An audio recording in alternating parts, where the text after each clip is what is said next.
one of our birthday boys, our birthday boy is here, John Joint, and Molly also is celebrating a birthday tomorrow. We have 2 Rotary anniversaries to celebrate. Alex and Doug both joined 7 years ago on July the 29th. So wow. That's it for my announcements. Anybody else have any announcements that are not director reports? Okay, let's move on to our happy thoughts. Who would like to start off with happy thoughts? Oh, me. Kathy, okay.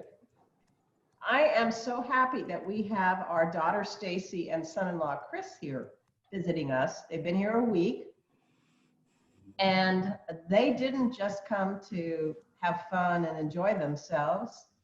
They came with the intention of helping us. So we have our upstairs bathroom tiled now, per Stacy. She ripped up the carpeting that was in there. What were we thinking 20 years ago by putting carpeting in a bathroom? But in any event, now it's tiled.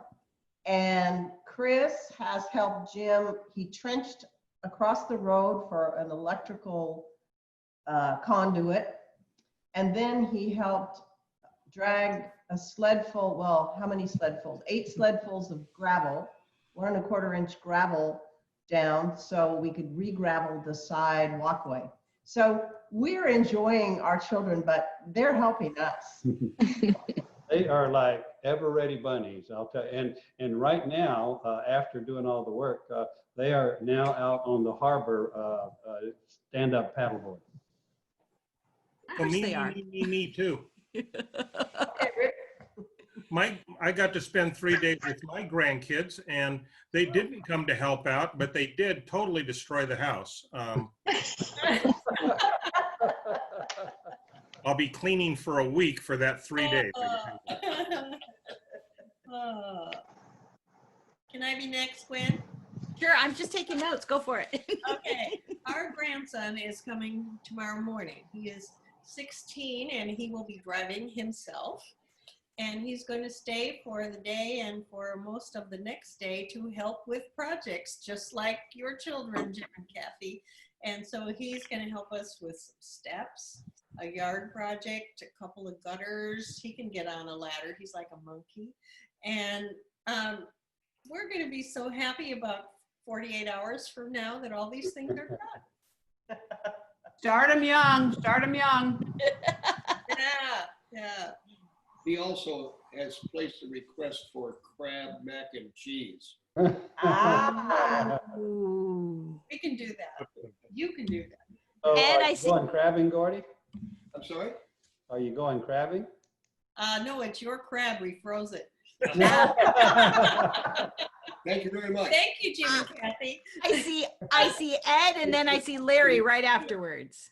Well, in keeping with the theme of torturing our grandchildren, my son, as I've announced quite some time ago, has been discharged from the Air Force in Washington, D.C. and is, quote, coming home. That was a month ago. He's almost out of town, but he hasn't made it yet. So keep your fingers crossed. He might even actually be here one of these days. Yay. Larry?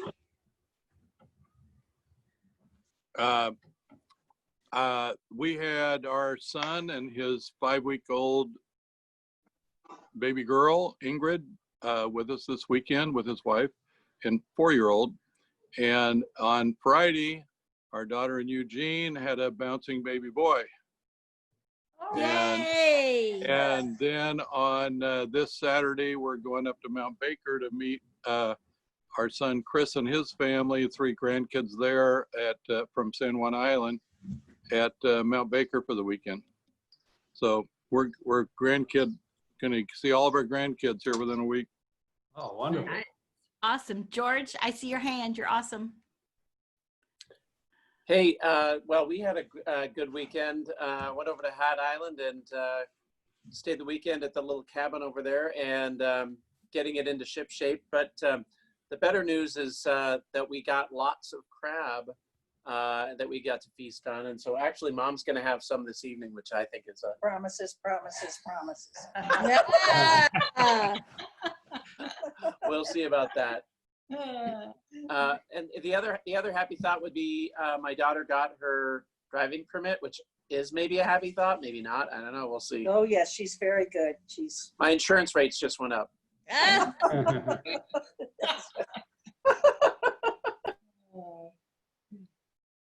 Anybody else?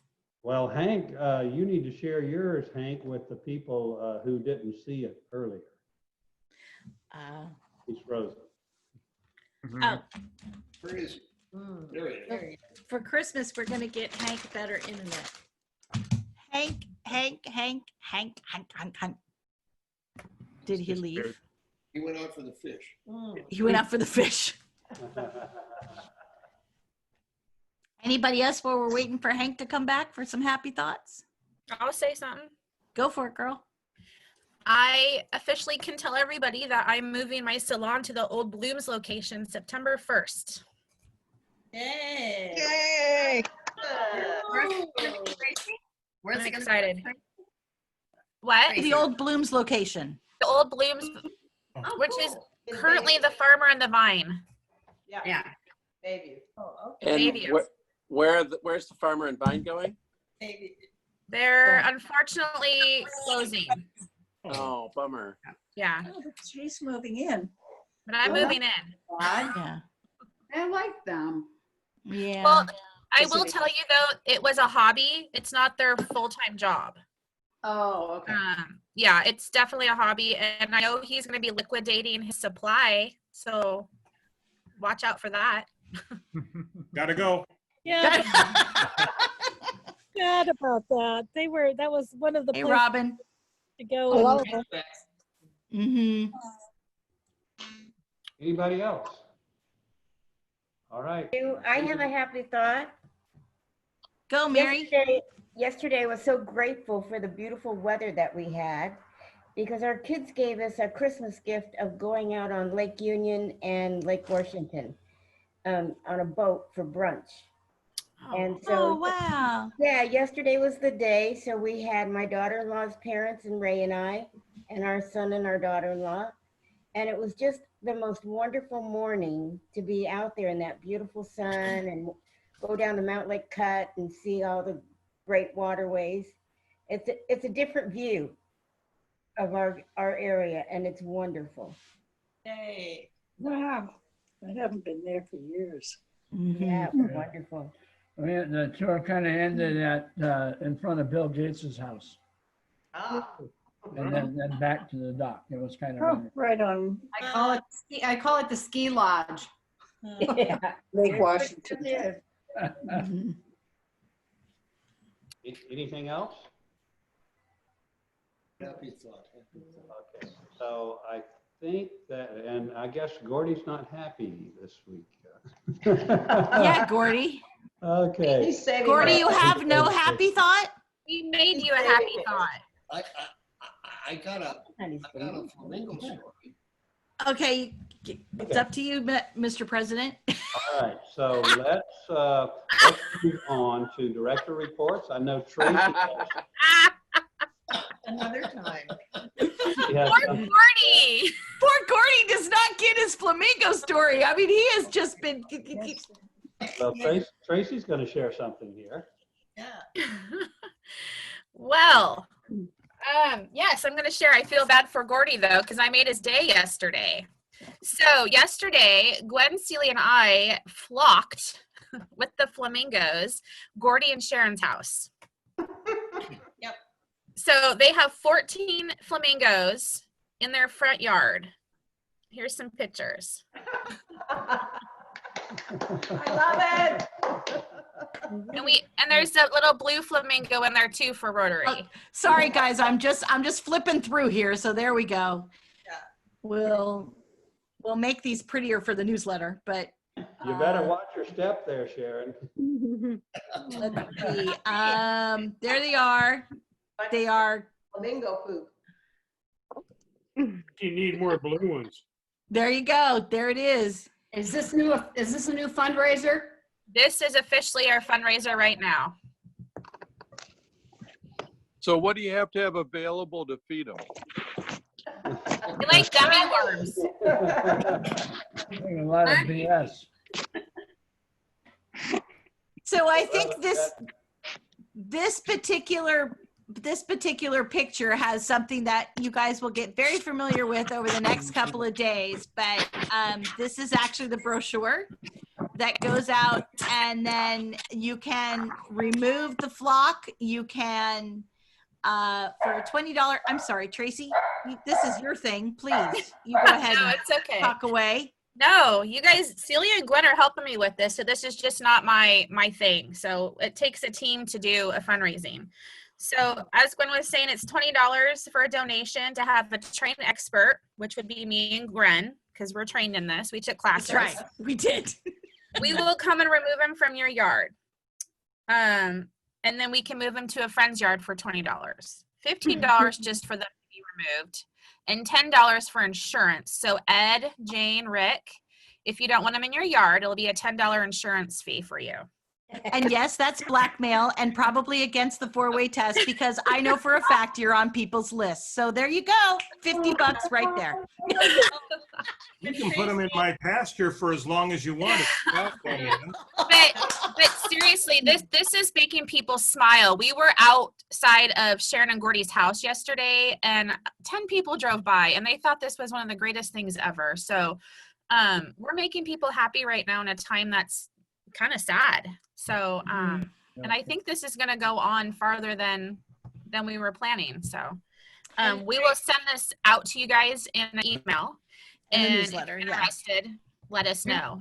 We only have one flock, or do we have multiple flocks? I have another flock flying in next week. Yes, we've checked them on radar. They'll be coming in next week. And most importantly is that we also thought that there are businesses that we thought we could flock that would be great too. So, you know, you've got everything from the Star Store to Blooms to, heck, I'm even happy to flock the Washington Ferries. I mean, can I please? Can I pay a flock premium to get bumped to the top of the list? Oh, heck yeah. A little bribery? That's going to cost a lot. Bribery always works. Yeah. So, but there they are. If you would like these beautiful Art Deco flocking, I don't know, Tracy, you're on your own. You can describe them, but there they are. Okay, I've got a friend who's going through chemo right now. He needs these. Oh, yeah. I need the flock until next week because I have places for them to fly. Yes. And after about next Tuesday, I can release this flock. And then maybe Janice, I could fly them over to you. And I don't tell people about the insurance cost. Just say, you know, for a donation, you can get insurance. And I got $20 for my neighbor without even asking. Oh, there you go. Yeah. When you get about 10 flocks, bring them over. They'll make a dent in my front pasture. There you go. You're the last one. I would also like to add, besides the flamingo, we are working really hard on our online auction, which is going to be taking place August 24th to August 28th online. We will send everybody the link as soon as we get that figured out. But if you have not donated a basket and you still would like to donate a basket, please contact me because I can still take it. That's it. Tracy, can I add something real quick? Which is, I know that Celia and I traditionally have done a drinks from the garden, a tipsy gardener basket, and that included full-size bottles of different alcohol to put in our basket. So Tracy has made it so you can put alcohol in your basket. We have the permits, we've gotten it through the state. So if you have a basket that needs some good booze in it to really make it the piece de resistance, we can make that happen. So add your booze and be a good Rotarian. Sally and I did a San Juan Island spirits basket. Yeah, it's one of my favorite baskets too, Larry. Ooh, My Larry, I'm excited. My house is full of 30 items. My husband's gonna kill me because I can't let the chocolate melt. That's right. Right. Oh my God. A Yeah. tisket, a tasket, Yeah. a wine and chocolate basket. Yes. Exactly. So you're welcome to drop baskets off at my salon. Please, if you're able to donate, the more money we can raise, I'd How many appreciate do we have so far? it. We have 30 items so far. 30 baskets? Okay. Well, 30 items because we got some experiences besides the baskets. Okay. Oh. Ooh. Okay, Tracy, thank you very much. Any other directors' reports? I just want to say, I want to thank Virginia Bloom. I took the certificate and medallion for Shelley Moore, our Service Above Self awardee, to Virginia, and she framed it for us, and it looks beautiful. So I will be getting that to Shelley along with her Paul Harris pin. And we'll get a picture of that with her holding up her certificate and medallion. So Thank you. thank Awesome. Virginia, for taking care of that. That was fabulous. Thank you, Kathy. So I have one more thing. As you recall, last week, John gave a foundation minute report. The Carol Tickleman, our district governor, has asked us to share a foundation minute each week with our club to just emphasize what the foundation is and what all it does worldwide. So this is the foundation minute for this week. The question is, how did the Rotary Foundation get started? The Rotary Foundation was founded in 1917 by Rotary International's sixth president, Arch C. Clumpf, as an endowment fund for Rotary, quote, to do good in the world, end quote. It has grown from an initial contribution in 1917 of $26.50 from the Rotary Club of Kansas City, Missouri, to more than $4.4 billion in total contributions. The Rotary Foundation made its first grant of $500,000 to the internet, $500 to the International Society for Crippled Children in 1930. And to this day, it continues to do good in the world in the name of Rotary. Thank you for supporting the Rotary Foundation and its work. So thanks for listening. And I think all of you know how important the foundation is in accomplishing the goals of Rotary International. So I'm sorry, Jim, as soon as you're done, Ed had one more thing to add for his directors. Well, as most of you know, the teachers have been working over at the high school planning next year, whatever next year's school year turns out to be. And we've been working particularly close with Mr. Roy Newton, better known as Don Carlos, and he's done a marvelous job of working closely with us, albeit we've been working slowly because we don't have the student base and we don't have the teacher base and we don't have the authority base of the high school. But we are doing other activities, particularly a meeting that we're going to be holding with this new organization that we quite by crossed paths with, the United Students Leadership. And as a result of that, we're going to be meeting with them on Friday. So in between all of this time off, we are getting some work done, albeit a little slow, but good work. Thank you. thank you, Ed. So as you all remember from my goals that I wanted to accomplish this year was restarting classifications. And traditionally, at least from my experience with the club, classifications have been mostly given by new members. However, there are lots of longtime members who either haven't given a classification for quite some time. They'll get their opportunity, but we actually have one of our longtime members who has never given a classification. So I asked this person if she would be kind enough to be the first to give the first classification of this Rotary year, and fortunately she agreed. And this person is our past district governor, charter member, past president, current secretary, et cetera, Jane Helten. And Jane, and I would say Jane and Rick, are actually the people who are responsible for Kathy and me joining Rotary. And we were actually— So you can blame them. Yeah, you can blame them. So we were actually helping with Rotary projects before we became Rotarians. I remember, George, one year, Kathy and I helped make wreaths in the building there on 525, and worked in the Christmas tree lot. So picked up roadside litter. And we also, before we were Rotarians, actually attended Jane's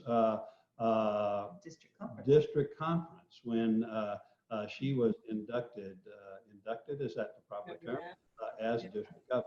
So anyway, Jane, I won't take up any more of your time. Thank you so much, and we all look forward to hearing your presentation. Thank you. You know, I've been chided and teased and all that kind of stuff over the years about when am I going to give my classification talk. And when Jim asked me, I said, yeah, I'll do it. And then I told him, I shared the reason I never ever did it was because nobody ever asked me. So, you know, if somebody hasn't done it, the president really needs to ask. And this was one of the hardest things I've done. I'm not kidding you. Jim and I kind of shared today that we're old enough now that we have so much to talk about that we don't know whether we can get it all in. So bear with me, and I hope you're not bored to death. So Gwen, am I going to just push share screen? You are going to push share screen. Okay. And right there. Does it do I say do desktop, or do I do the one that says keynote classification? You say desktop. Desktop. Okay. And that'll make us all see your computer just as if. Okay, right now we're seeing it. There it is. Look at that. Wow. Are the slides on the side there too, or is it just a full slide? The slides are on the side. Yeah, you have to go ahead and hit play, Jane. Go into your. Oh, right. I guess I have to hit play. Yeah. Where do I hit play? Thanks, George. Okay, here we go. Play. I'm glad all you techie people are here. Come on, play. There we go. Am I doing it? Play. Oh, here we go. Play on my Mac. There you go. Okay, so is it there? There we go. It's coming. Well, don't show that one. I think it's beautiful. What is it? I can't see it. So, 165. so Gwen, I actually think she needs to play the keynote screen. Yeah. Not desktop. I didn't. You know what, Jane? I'm going to bump you out. You're officially getting Jane. Stop sharing your screen. Well, if my mouse will work. Yeah, it will. Just go down and stop sharing your screen. Okay. Okay, I'm going to ask you to share your screen again, and I agree with George that this time, instead of going to your desktop, go to the keynote, and it should take us all right there. Okay, so start sharing it again. Doing it just like you did before. All right. Except go to your key when it says share the keynote. screen, that's the one you want to share. Right, instead of desktop. So this is different than what we had practiced this afternoon because you're changing things up on us, but we got our backup. Thank you, George. So it should say at the top, it should say desktop, and then if you just click it over, it should say iPhone or key. I don't know what your thing is saying. Is it? Well, I clicked on the but that's not the one that I'm doing though. Oh. Okay. Stop share. Okay. Third time's a charm. We're going to make this happen. When you click on it, when you click on the green button that says share screen, is there something that says keynote?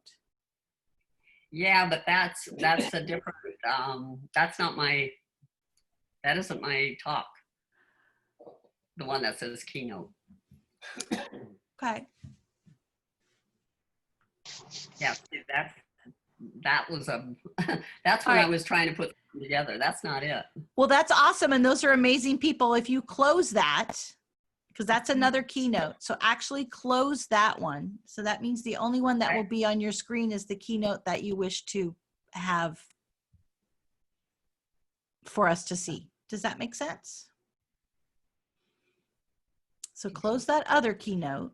So you only have the one keynote, and let's see if that fixes it.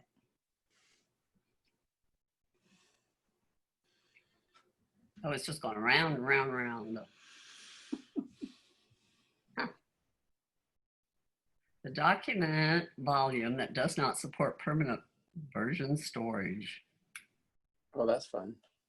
While we're waiting, you can give me a swig more. So That's right. Give Marion a swig more of wine. And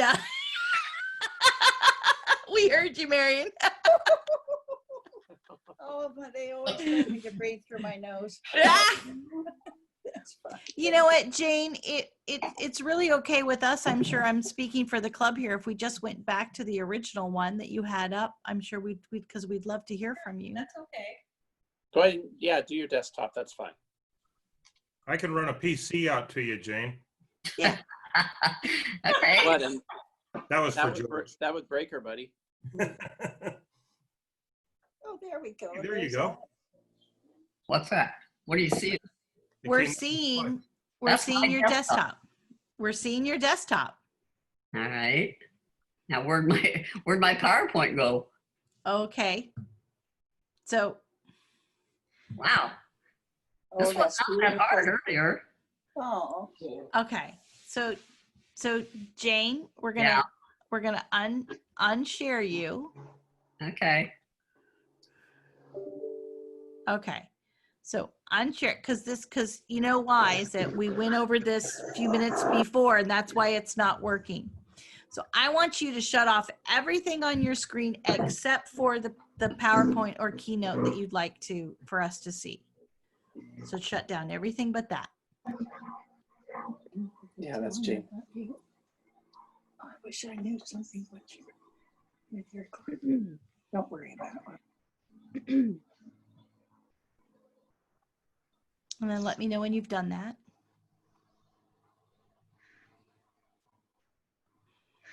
See, we're all so excited. We want to know everything about you. I did this on purpose, you guys. That's okay. See. All right. Now let me see if I can So is find. everything shut down except for your presentation? I can't even find my presentation now. Okay, let me see if I can find it in Finder.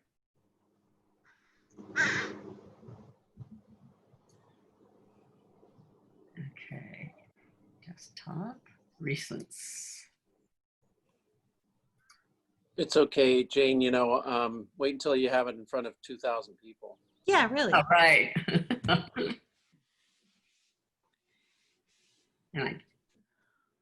Okay. There he is between 15. Okay, do you have your app? You have your applications? Do you see Keynote? Actually, it's in PowerPoint. Okay. Actually, Jane, I think you're just making most of us feel really good. So you just take the time you need. Well, Well, it was funny because Jane and I met, and Jim and Ed can vouch for us that we took 15 minutes and we had this all down and no problem. And now of course it works out that. And that summarizes Jane's years in Rotary. There you go. You got it, you guys. You got it. That was it. How do I go find it? I can't even find it now. I was really Okay. looking forward to a window into Jane's business. Oh, that was bad, Nick. Oh, that was EU puns. All right. Nick, then it would be I the can't even blinds find it. leading the blinds. Oh, There you go. So, There really should be a treatment for that, I think. so Jane, if you go to go, Hang around a while. so Jane, if you go next to 3 over from Finder is go. Do you see go? 3 over from Okay, Finder. so you know where the apple is, the black apple on the top of left-hand side? If you go over, it should say Finder, and it should say File, and then Edit, and then View, and then it says Go. If you click Go and you go down, you'll find Applications. You click on Applications, and you go through your list, and you will find a Keynote or PowerPoint, excuse me. And if you click on PowerPoint, that should open it up. Well, I'm on a Mac just like you, so we don't. I have am. PowerPoint. That's why I'm walking you through it. I don't even see PowerPoint. Okay. Also, so if you're in your applications, there is a search window on your right-hand side. You can put in PowerPoint right in there, and it will take you to it as well.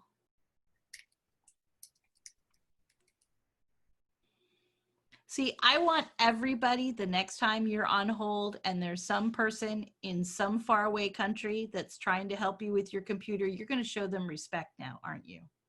All you Rotarians. Press any key, Jane. No, I'm just kidding. No, don't press any key. So Jane, did you understand what I was talking about? Yeah. Okay. If you go into applications on the right-hand side, there's a search bar. And if you put in, we should find it.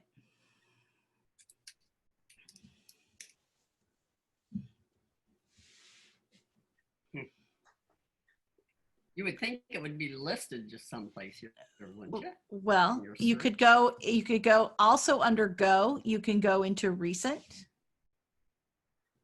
Yeah. And okay, so if you go into recent, it should have it right there as well. Do you see it there? Okay. See, I really didn't want to do this. I know you. I know this is all just sabotage. If you go to go, and you open applications, and then applications window will open. Mm-hmm. And the first thing on the left-hand side will say recent applications, and that will show you the recent applications you have been working with, and it will be there. So Gwen, I think she was in Keynote. Just I saying. think she was in, okay. Well, it'll just be recent so if we go into recent, whatever applications you were once in, be it Keynote or be it whatever, will be there. Does that make sense, Jane? Well, where are you seeing the recent applications? I'm Okay. in Finder. All right, so if you've got Finder, okay, so up at Actually, the top. Hey, Gwen. Mhm. She can just share screen and I can walk her through it if that's easier, actually. That's fine. Pretty good. So go ahead and share your screen, Jane. Oh, you guys. It's okay. No worries, kiddo. We It's all good. gotcha. Go ahead and share your screen. Are you seeing it? No, not yet. Hold on. Maybe it's me. No, it's not me. Yeah, multiple people can share screen. So on your screen, hit desktop on your sharing. So we can see your desktop. Hopefully I don't have anything in up here that's incriminating. Yeah. That's the best part. So I click on desktop and do I click share? Yes. There you go. There you are. Okay. Okay. All right. So All right. So you want to take it over, Jim? Excuse me, George. George. Yeah, Sorry, the other- George. that's okay. All right. So Jane, can you go ahead and go to your keynote? Just go find it. It's there you go, right there. Yep. Everybody can take a nap. No worries. Well, by messing around with this week, I won't have to do it because I can't get through it all. You got some great pictures. Amen. That's what I was going to say. Hat Island over there, and that's darling of you, Jane. Jesus. Okay. Did you double click on that? Yeah. Okay. Oh, George, is that you? Is that Tonya? No. That's it. Are those pictures from it, Jane? Here it is.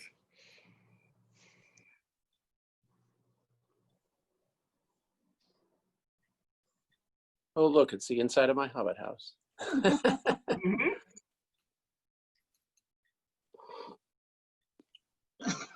So why doesn't it come up right here? There it is. Okay, go ahead and there you go. Double click on that. There you go. It's probably because it's trying to do the sharing of your screen as well as bring up the presentation, and it's just pulling down the processing power of your computer. It's not much more complicated than that. So Oh, keep calm and play dead is a word for the that's funny. There it comes. Okay, it's opening up. It'll take it a sec. There we go. Is that you swimming, George? No, Mom. Oh, well. You're gonna just hear everything. Almost everything. So here it is. There you go. Everybody see it? We can see it. Yeah. Thank Now you. go ahead and hit play. Up in the center. Right there you go. Play right here. Nope. The green button that says play at the top. Right there. Correct. Genesis 1. And it says play on Keynote or play on this Mac because y'all can Yes. see it, right? Correct.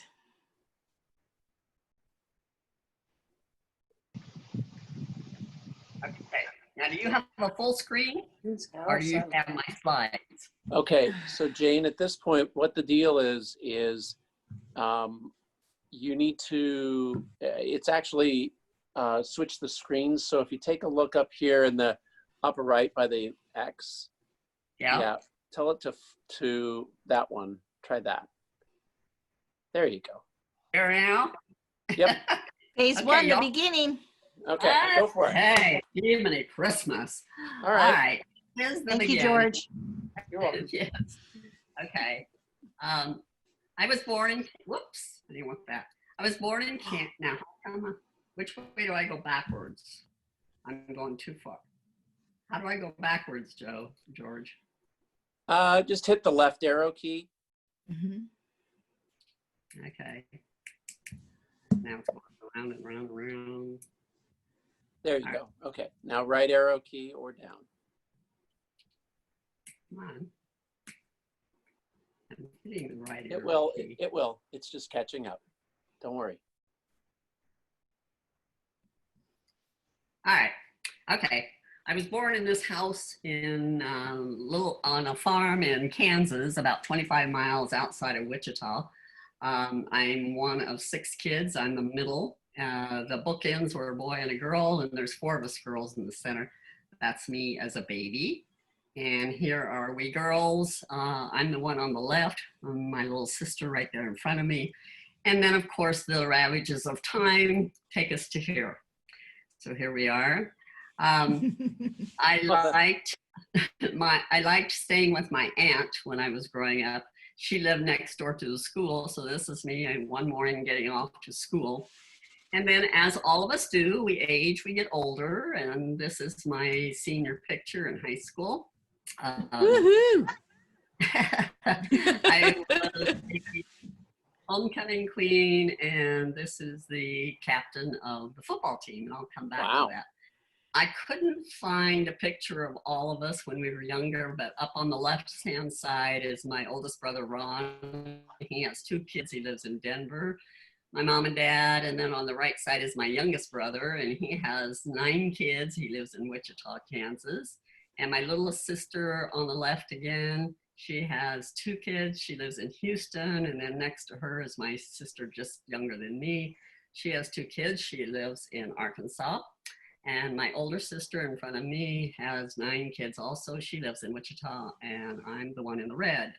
So from there, here we are. Oh my God, the ravages of time, right? So we have a family, we're very close. We have a family reunion every 2 years. We were supposed to go to our family reunion this spring. Of course, COVID stopped that. But this is at my brother's house in Wichita, Kansas. He bought the farm there from my grandparents, and we get together there. Like I said, we get together every 2 years, and it's usually at a resort or something. But this particular one was 3 years ago, and it was at his place. With all of us and our kids and our grandkids, now we're well over 100 just in this family alone. There's my little sister. She's just kind of having fun there. I had to put that one in, and my little brother. But this is the farm, and he took the barn and he remodeled it. The hayloft there is actually a dance floor. You can go in to the right wherever they milk cows, and it's actually a bistro in there now. This happens to be a family reunion where we invited all of our first cousins. My mom's side of the family, there were 9 kids in that, and there were well over 200 people at this reunion. We just have a great time. This is one of his statues that he has put out in the pasture, which was just amazing. And this is what happens usually after one of our reunions. There's probably 3 or 4 barrels of those things. So that's my beginnings. And so the second phase of my life is my own life. And here I am. I married that captain of the football team. And this was a year or 2 after high school. He got a football scholarship and went to Eastern New Mexico University. And I joined him there when we got married, and he couldn't find what he wanted in the university. He wanted something in agriculture, and they didn't offer anything. So we went back to Kansas and decided that we would go to school, and I would go back now too. And during this time, we found out we couldn't have children, so we thought this was a good opportunity to do that. So we got ready to go to K-State, and about 6 months before we were leaving, my aunt worked at a hospital, and she called us one Sunday morning, and she says, "There's a baby girl up for adoption. You can have her if you want her." So what do you do, right? She was 5 days old, and of course, you know what we were going to do. We decided to put college on hold again for about 6 months. We picked up Jill, and at 5 days old, she became ours. This is back in the day when you could adopt a child without going through a lot of the process of social services and things like that. And so, you know, we went to a lawyer, and 6 weeks later, she was ours. We went to K-State, and this is graduation for Jim. And then that's Jill. And we found out not too long after we adopted Jill that she had cerebral palsy. And so then we graduated from there, and then Jim wanted to get his master's, and we went on to Iowa State. And in the meantime, we adopted our second child. There's Jamie. And we moved to a little town in Iowa called Webster City. And we started a meat processing plant. We did ham, bacon, and sausage for a private label industry. And then it became very successful. And before we built this place, we adopted our third child, and I'll show you a picture of him. Jim got involved in horses, and so we raised paint horses and we showed horses. The kids did a lot of showing of horses. It was a great family thing that we did together. And so here we are, and we're all Jays. It's called the Pentagon J Ranch. Jim, Jane, Jill, Jerry, and Jamie. And then here's the youngest son showing his horse at the state fair. And then we did have a national champion, and that's the national champion there. And then as kids grow up as they do, here's Jill, a senior high school, and then she got married a year later. And consequently after that, she had 4 kids. So these are her children. And the youngest one here was just a baby when my marriage kind of fell apart. So Jim and I got a divorce. And so here I am starting over again. So what's the first thing you do when you get a divorce? You buy a gun. So I had, in the year that we were going through the divorce proceedings and things like that, I bought a gun, and our neighbor was, he taught people how to shoot in the service. And so he came down and he set me up and he says, okay, this is what you do. And he taught me how to shoot a gun. And so that fall I went down, my sister and her husband were great hunters. And so I went down to Texas, and that's my first hunting experience. And there's a wild turkey that I got, and I also shot a deer. So that was quite fun, but then I had to do something about a livelihood. And in the meantime, I had moved from this little town in Webster City, and I moved to Des Moines, Iowa, and I went to work in a jewelry store and learned that I didn't know a thing about jewelry, or thought I needed some education. And so I decided that I was going to go to school, and I went to, I packed my car up and my little computer, and I drove to Santa Monica, California, and went to the Gemological Institute of America, and I got my graduate gemology degree. My son was in college at that time, and he stayed in my house in Des Moines while I went to school. This was a year of a lot of changes because in January of that year, my divorce was final, and my mother died 3 weeks later in January that year. And then I took off in April for Santa Monica. And that was a 6-month program. It was great. You know, there were like 3 of us who were the older ones in the class, and most everybody else was in their 20s. And they came from all over the world. It was a class of about 35 or 40. And I was going to graduate in October. And my dad and my sister were going to come out for graduation. And then my dad dropped over dead of a heart attack in September. So I went back to Kansas for the funeral and things like that.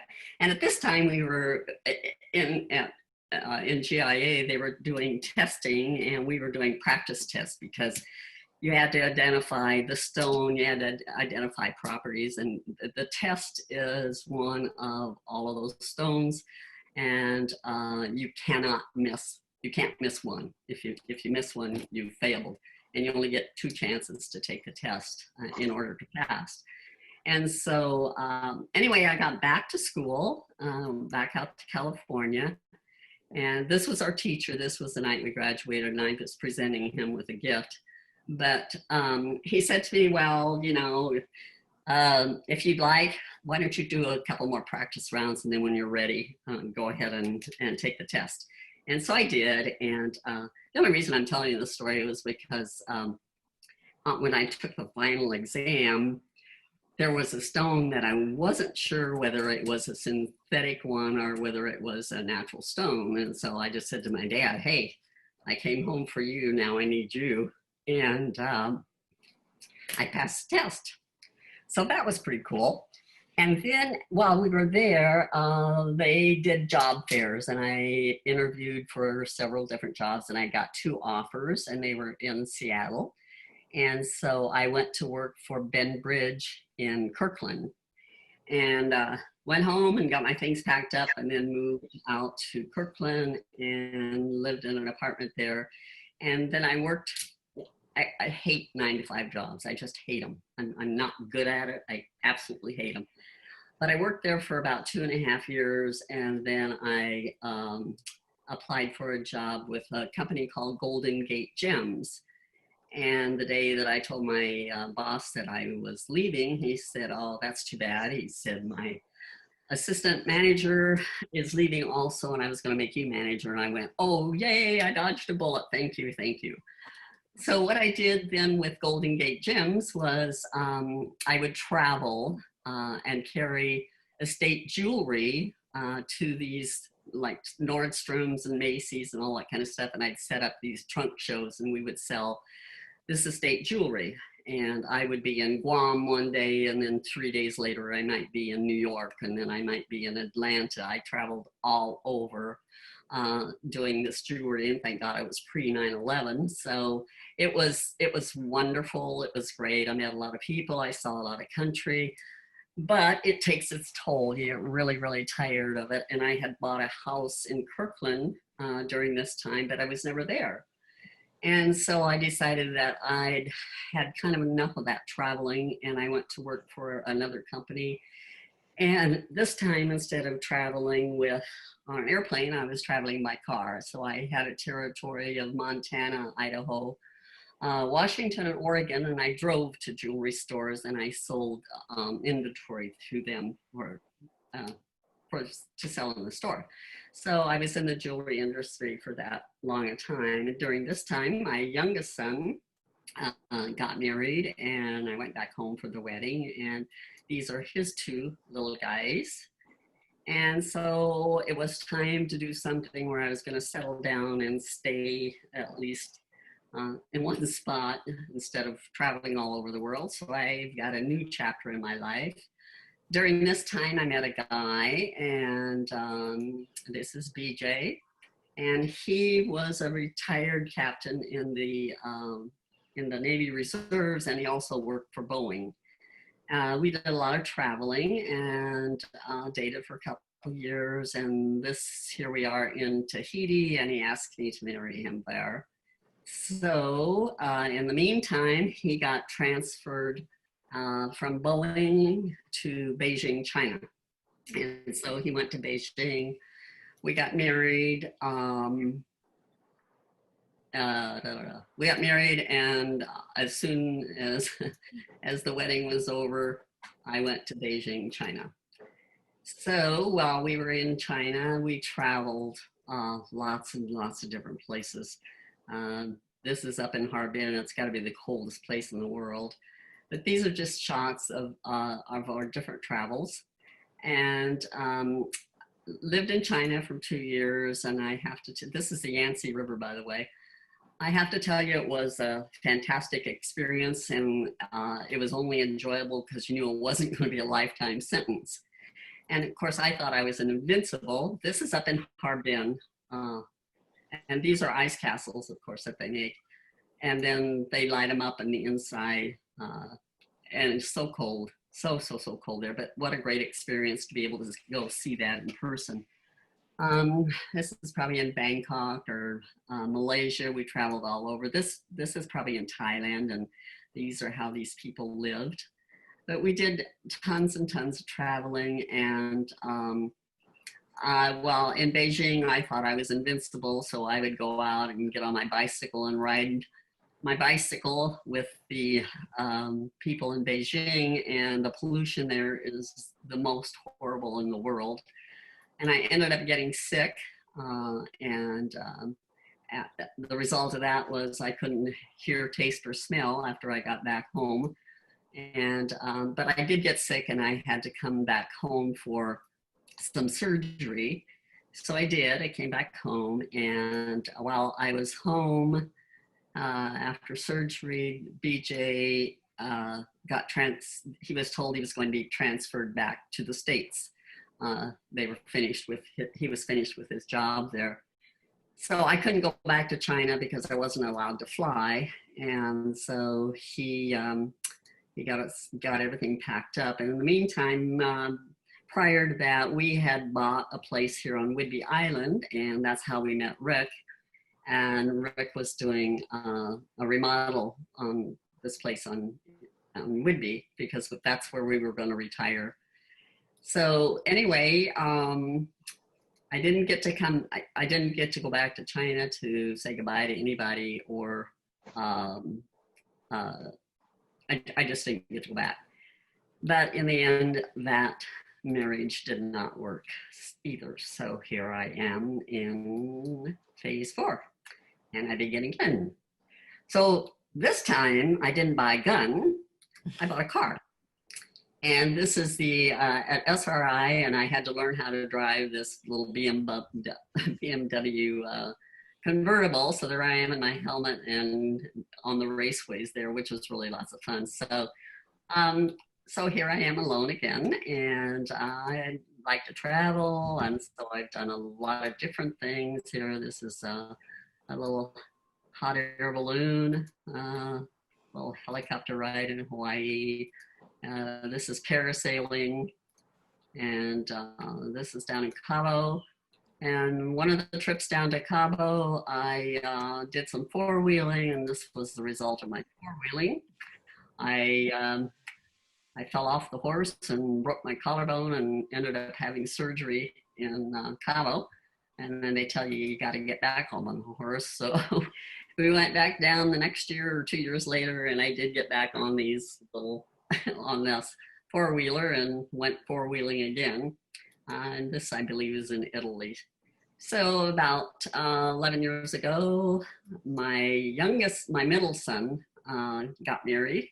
He married a gal with 2 beautiful little girls, and they are my grandchildren. And then they had a little boy, Joshua. So these are my grandkids. This is the youngest. This is Joshua, who is 10, and this is the oldest grandson. This is Jill's son. He actually lives out here, but he's back in Iowa right now finishing up his nursing degree. And then 2 years ago, the youngest one got married, and I went back for that wedding. And then last year, the other one got married, and here's their wedding. Went back there last year for that. And these are not tiny guys. They were here 2 weeks ago. I look like a midget compared to them, and boy, can they eat. Let me tell you, I cooked and cooked and cooked. I think I told you that. So we took them around Whidbey Island. They all visited me when they were 10 years old out here, but here's Rick and I and both couples. We had a really good time. During this time, I've got some years in Rotary. I'll try to get through this fairly fast. My beginning was when I first moved up here in 2000. Rick and Cheryl invited me to an auction that the Morning Club put on. You recognize that guy right there on the right.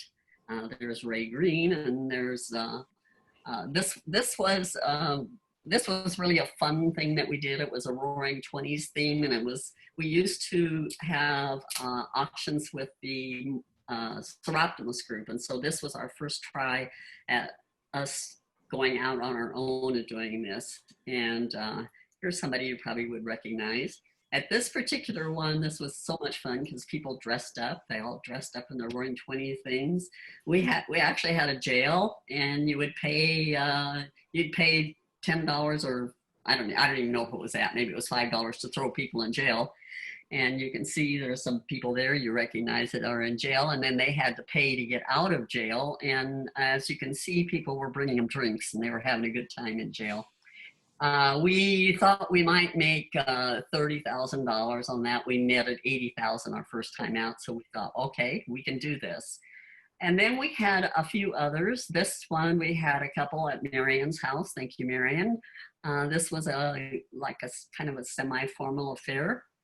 We had a really, really good time. And I think, Sharon, 125 people we could seat there. We had great committees that worked on these things, and invited past district governors. There was a district governor and George and myself, and here's a group that attended one of them. And then here's somebody this is such a beautiful picture. Look at that. What year was that, Ray? I don't know, you can hear me. So anyway, we had one that, we had an auction that was a Tony and Tina's wedding, and we had hired a group to come in and put on a skit for Tony and Tina. And I'm just gonna throw this out because it was so much fun. We had gifts then for our live auction, and these gifts were all wrapped because it was Tony and Tina's wedding. And you bid on these boxes that you had no idea what was going to be in them, and nobody could open them up until the auction was over. So I think we had probably 10 or 15 of them. Then everybody opened up their box, and they were all toasters. And so, yeah, I have a $150 toaster, but there was one really, really good prize, and it was a trip. So that was really fun. I think that's one of the last ones I was chair for, but we netted $130,000 off of that.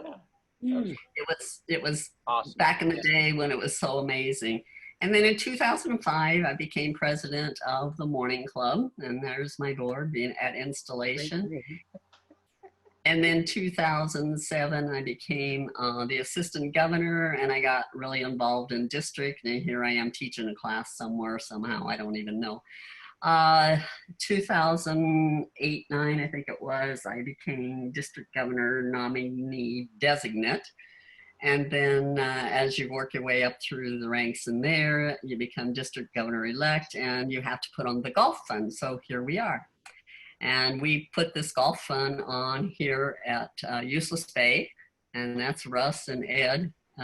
They had a really great time promoting it that day. We filled the golf course up.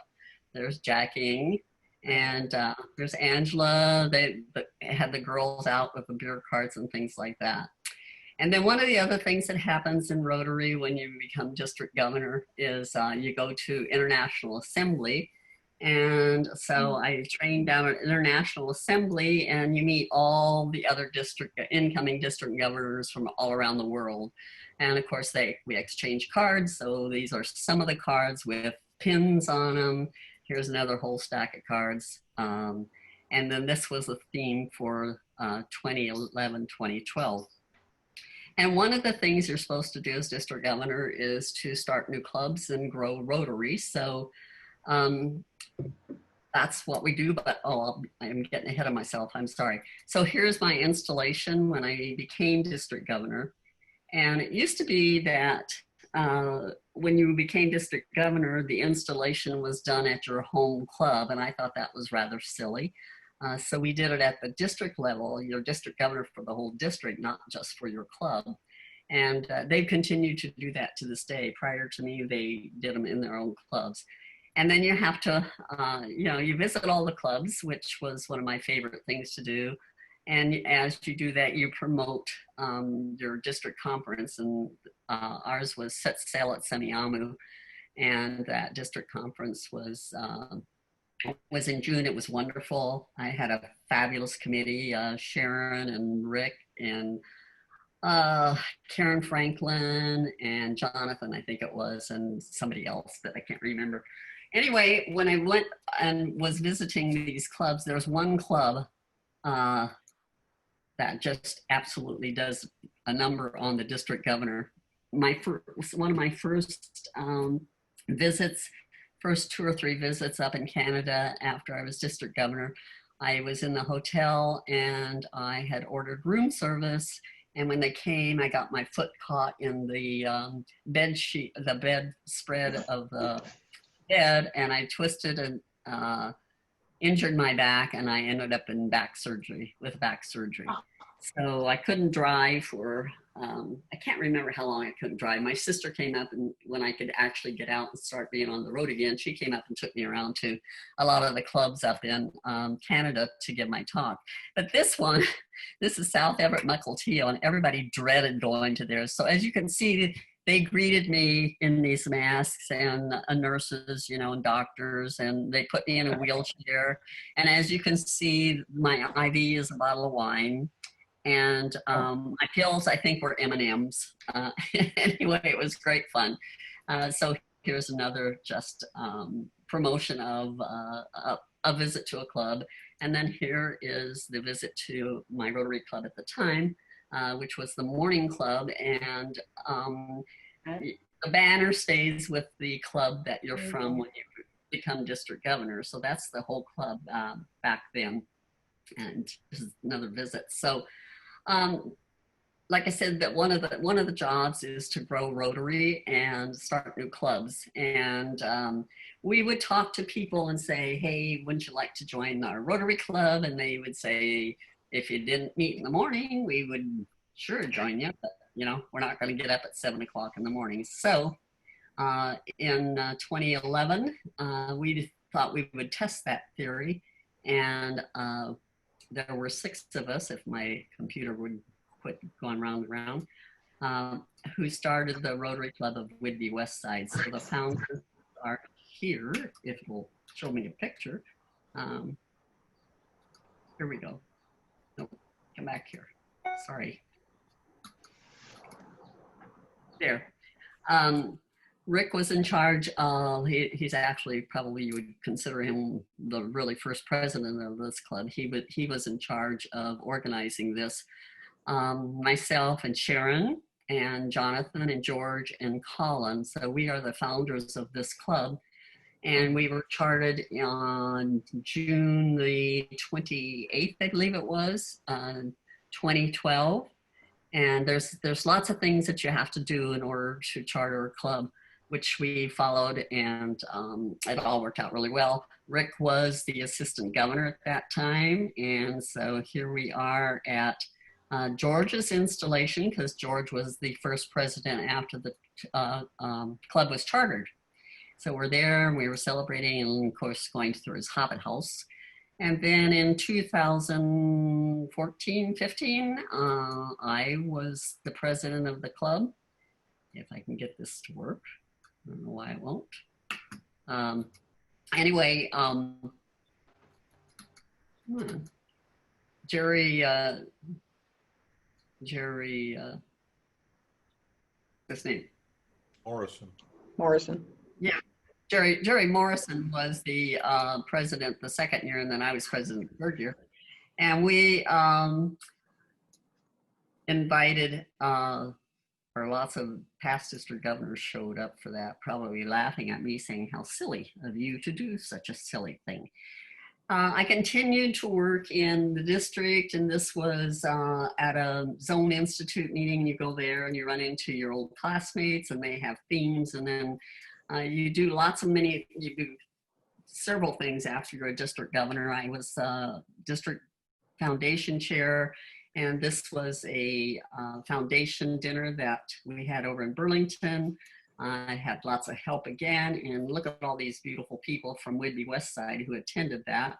We had an auction, and these lovely ladies helped with the registration and everything else that we had to do to pull this thing off. It was a great success, and these are just different places and things that I had to do around the for the district. So I just picked up some slides of some of the things that we've done since we started this club. And there's somebody that we know and love, right? All of the different things that we've done. We started out meeting at China City. There's the start of our Christmas trees, and there's that wonderful sausage making. So here and now, what do? I end up going to work for Costco, but actually was working for a company that sold window treatments to Costco. And so I started that when I came back from China a couple of years later, and I've been doing that ever since. And what I like to do now, still travel. This is Rick and I and my grandson went to Canada for Christmas a couple of years ago. And there we are. We like to golf. This is down in Cabo, and of course the watering hole. And this is the view from my condo. This is Texas, Arizona. And one of the other things we like to do is do some wine tasting, and you'll recognize some people here. They've been on some of those trips, and Deception Pass. And then, of course, I do like cars. I bought the Jag. And this is what I did during the lockdown in March. I built a greenhouse, and this is where you'll find us most weekends, and our beautiful sunsets. So.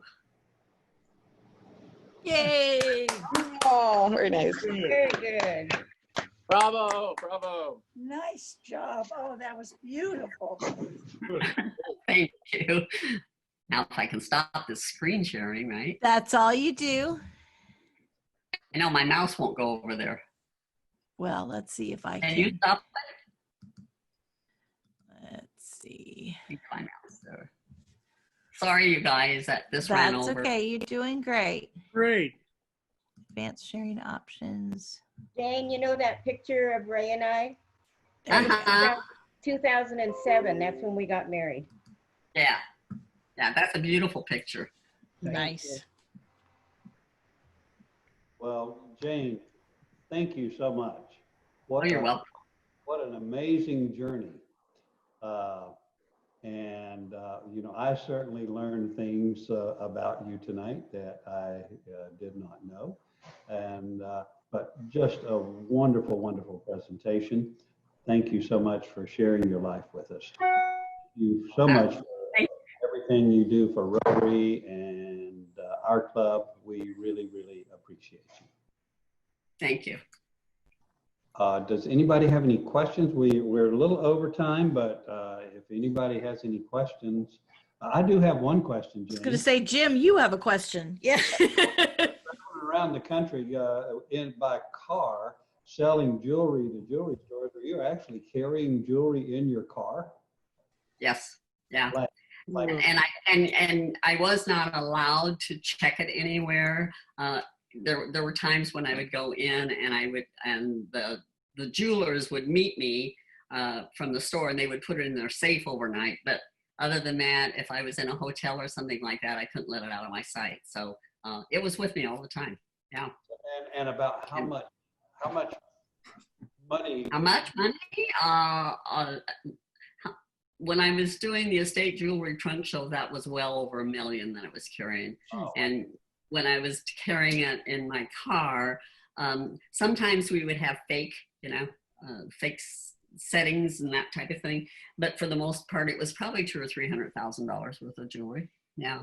And you slept well? I did. I'm one of those people that I just think I'm invincible. That's why I rode around on a bicycle in Beijing, China. How stupid, huh? I'm not invincible. So I was lucky, though. It was prior to a lot of stuff that was going on that we, don't have going. I wouldn't do it now. I wouldn't do it for anything now. And when I was doing the estate jewelry trunk show, when I would fly in, I remember going into Detroit, and they had a bodyguard meet me at the gate, and I was always told not to open my cases, there when they want to check your luggage, and that I would have to tell them, no, take me to a room and I'll let you see it, which would happen. But sometimes they would try to open it up. And I just remember this one time when the bodyguard came and he just grabbed me because they were going to open that. And he says, let's get out of here. And so we ran. But I was lucky. I never had anything happen, but other people did have things happen. So. I have a question, Jane. Yeah. Yes. Do you remember your bike accident? Yes. No, the ATV accident. Yes, I remember it. Well, you might want to tell the club you had amnesia for 3 days and didn't know what was up. Oh. I did a face plant. Yep, I sure did. I didn't know who I was or where I was. She broke her collarbone, and we went back to Mexico a couple of years later and visited the Mexican Rotary Club there in Cabo. And we're sitting along the side, and I look over, and she, of course, doesn't remember, but I said, that was your surgeon. And so we went over, I went over to and he was president of that club at that time. And I told him, asked him if he recognized her, and he was like, oh yeah, Loco. And he gets up and he makes the most beautiful speech to his whole club about how fantastic Mexican medicine is compared to the United States. And they'd put a big metal plate in her shoulder and had taken care of her. And Jane was embarrassed to tell him that when we got home, she had to have it all replaced. So. So Jane, I have a quick question, and I know we're over, and it's not necessarily about you. There is a picture of Virginia Bloom that looks like she had short hair. Was she wearing a wig, or at one time did she have all that hair cut off? Yep. So she had short hair. Yeah. When I first met her, she had really short hair. Yeah. Wow. That was Virginia. Cool. So. Anybody else for Miss Jane? Jane, thank you so much. You're welcome. Sorry, I'm sorry about the technology. Sorry. No, not a problem. That was really good. Well, so this is a wonderful example of a fabulous life presented in a classification. So I look forward to other classifications as the year proceeds. And with that, I'm going to close with my humorous thought for the evening. And Will Rogers once said, "Live in such a way that you would not be ashamed to sell your parrot to the town gossip." That's good. So with that, meeting adjourned. Dang. Have a great week, everybody. Guys. You too.